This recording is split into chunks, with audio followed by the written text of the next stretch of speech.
Well, good morning. Here we are again with another little ramble. Think about changing the name though. Jesus asked Peter, says, if you love me, you'll do what? You'll feed my sheep. I'm not one to feed sheep. So, I'll give you a little something to chew on. We'll just call it sheep snacks. What do you think? Let me know. So, in 1 Chronicles 11, it's an exciting chapter. Even though my niece just told me Chronicles was a snooze fest, it is. The first 5 chapters, all the begats. Snooze fest. But you get in the 11th chapter, we find out about the mighty men.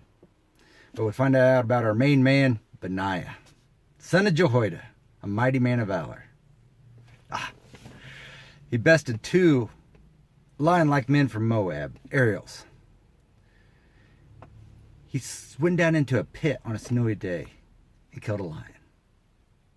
And he went against a giant Egyptian with a spear like that of a weaver's loom, which is about the size of a utility pole.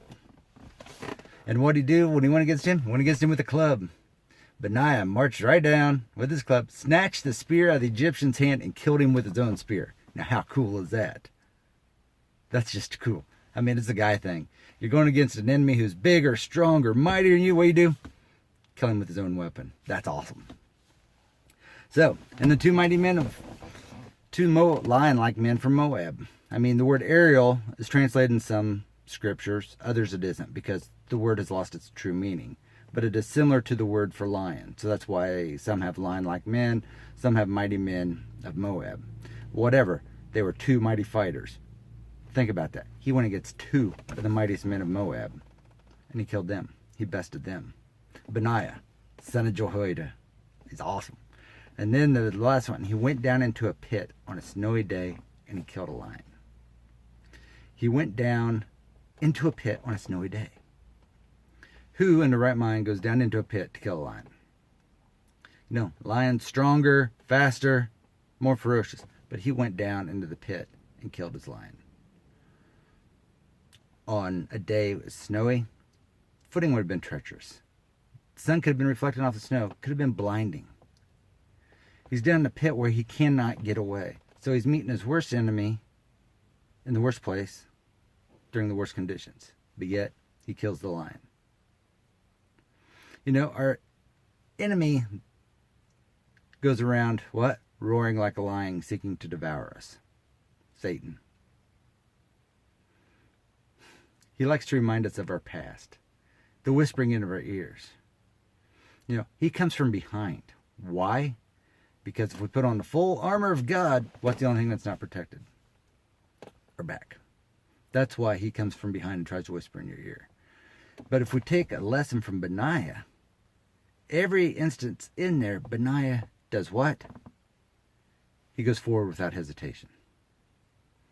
He just keeps moving forward. Why? God's got his back. Benaiah. Awesome. And we dwell into it a little more. It's always Benaiah, son of Jehoiada. Benaiah, son of Jehoiada. So his dad must have been pretty important too. In biblical times, the names were given to mean something. Jehoiada. God knows. Benaiah. God builds. So no matter what you're going through, God knows because God built you. You move forward. Put on the armor. You go without hesitation. You become a mighty man like Benaiah. My trip to Israel, it was amazing because I'm meeting all these people for the very first time. People I've never met. And I know if I start naming names, I'm going to leave people out. But there are a few that I got to name. I met several Benaiahs on this trip. Kevin Gerber, Benaiah. Ben Gilson, Benaiah. Tate and Jaron Hansen, 2 brothers I will stand against anybody. Those guys are amazing. Benaiahs. Cliff Graham, Benaiah. Mark Herr, Benaiah. Cody, Benaiah. Nathan, Benaiah. Nate, Benaiah. I mean, it just goes on and on and on. And I know I'm going to forget names, but all these men on this trip were men. They were warriors for Christ. Me, I'm more of a Garib. I'm a shield bearer. I'm not a fighter. I'll stand behind you and help protect you. That's me. So, it's an amazing story in Chronicles. If you haven't read it, dwell into it. Learn a little more about Benaiah. because God knows and God built. And he'll be there forever because he says, I will never leave you. I will never forsake you. The Lord your God will go before you. Be blessed. I truly am.